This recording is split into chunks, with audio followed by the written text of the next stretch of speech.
Being able to be self-sufficient in the galley is such an incredible part of being able to be self-sufficient when you're cruising.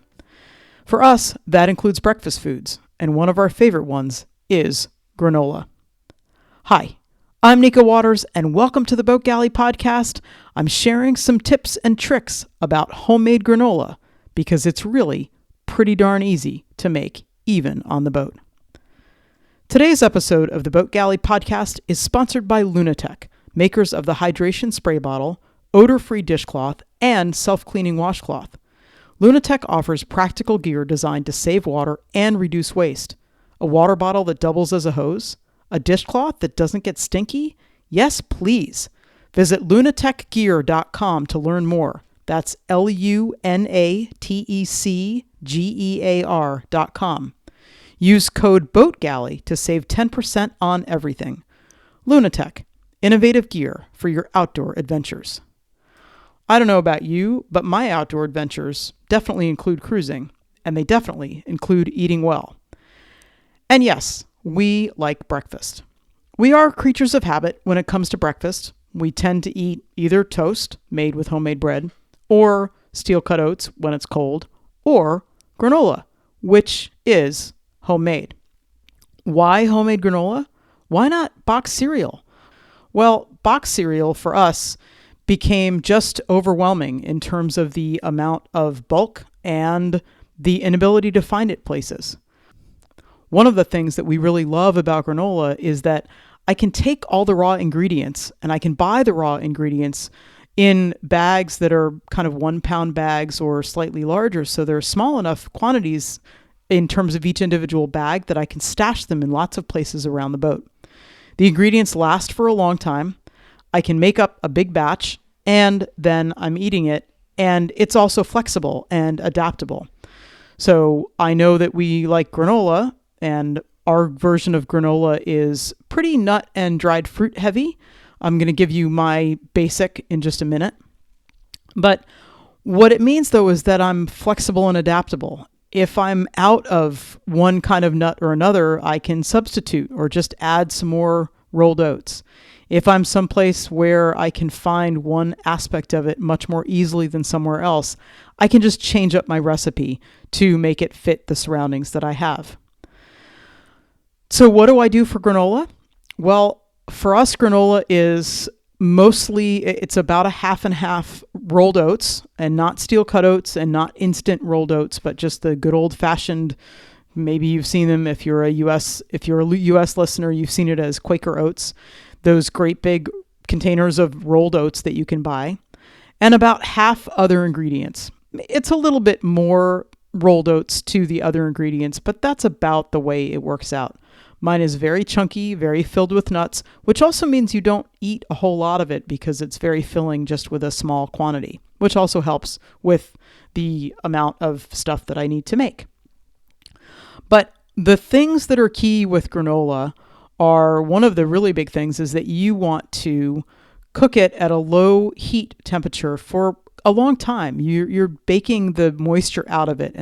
I like my granola crunchy, which if you don't like granola crunchy and you want it more like a muesli, more like a raw oat kind of a taste and texture, then you don't have to bake it for as long. But we like our granola thick, chunky, crunchy, not overly sweet, and not greasy at all. The other thing on a boat that you want to think about is that if you have an oven, your oven will use up a lot of propane and it will heat up the cabin fairly extensively. So I make a really large batch of granola because I would have to have the oven on for the same amount of time if I was making a smaller batch as with a big batch. So I make about 14 cups worth of granola at one time. It fits in my roasting pan, and it needs to roast for about an hour or an hour and a half at a low oven.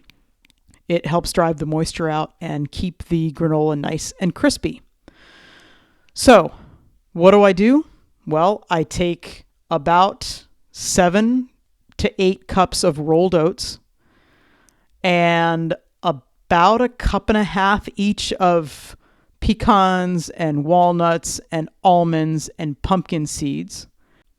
I do chop all the nuts roughly. I toss those together with about a heaping teaspoon of cinnamon, a half a teaspoon of salt. I mix all this stuff together in a big pot or a big bowl. The biggest bowl that I have on the boat is my pressure cooker. So I actually mix it all together in the pressure cooker.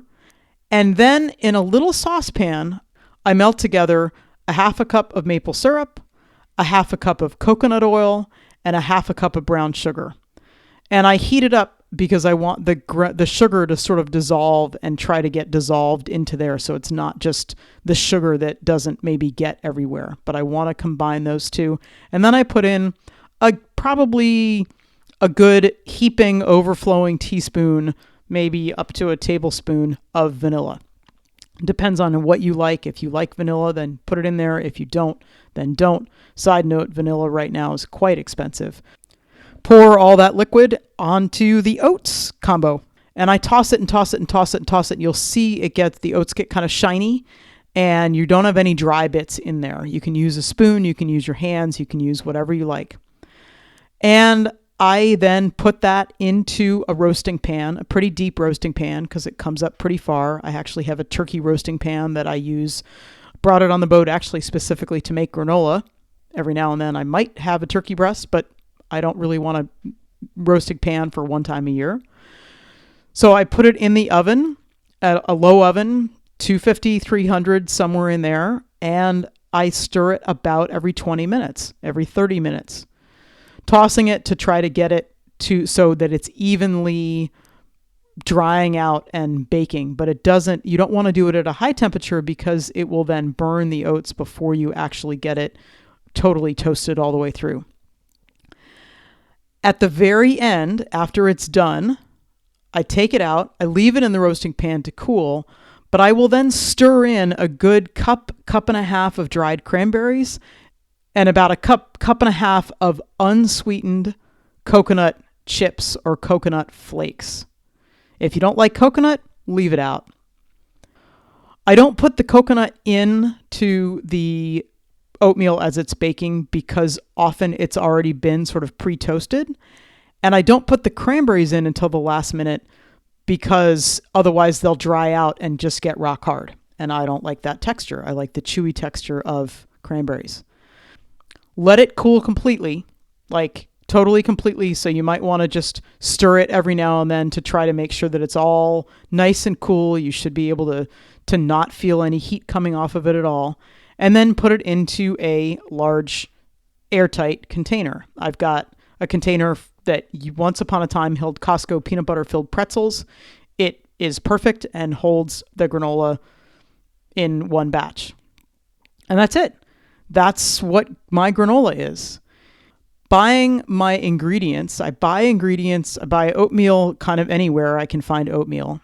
I tend to like to buy them in bags as opposed to the big cardboard containers because the cardboard containers I have a harder time sealing against moisture when they're just in the boat, and they're also big and bulky. So you can buy rolled oats in bags. There are a number of companies that sell them at any grocery store. You can also order a number of your nuts from a place called nuts.com. I love these because they come in very well sealed 1 pound bags, which are very easy to stash in lots of different places in the boat. Trader Joe's, if you have one nearby, also has a good selection of nuts. I don't like the shape of their pumpkin seeds as much as the ones that I can get from nuts.com. So there you go on that. And if you want a good source, a mail order source for spices, Penzies.com is a great place for mail order spices. Granola is a wonderfully creative and flexible, adaptable recipe. It gives you a great boost of energy in an incredible texture-rich way of having breakfast. And sometimes on a boat, what you really just want is a good amount of crunch, and this granola delivers in spades. Whatever you decide to do for your own granola recipe, share it. Who knows? You might have your favorite tricks that other people can learn from and I can learn from too. Whatever you have for breakfast, I can't wait to share an Anchorage with you. And probably we're not going to be sharing breakfast, but we might be sharing a toast to the sun and this incredible life that we both get to live. Thank you so much for listening to the Boat Galley podcast. We love hearing from our listeners. There's a link to both of our emails in the show notes. We love it when you share us with your friends, and we love it when you don't forget to subscribe. Have the most wonderful week.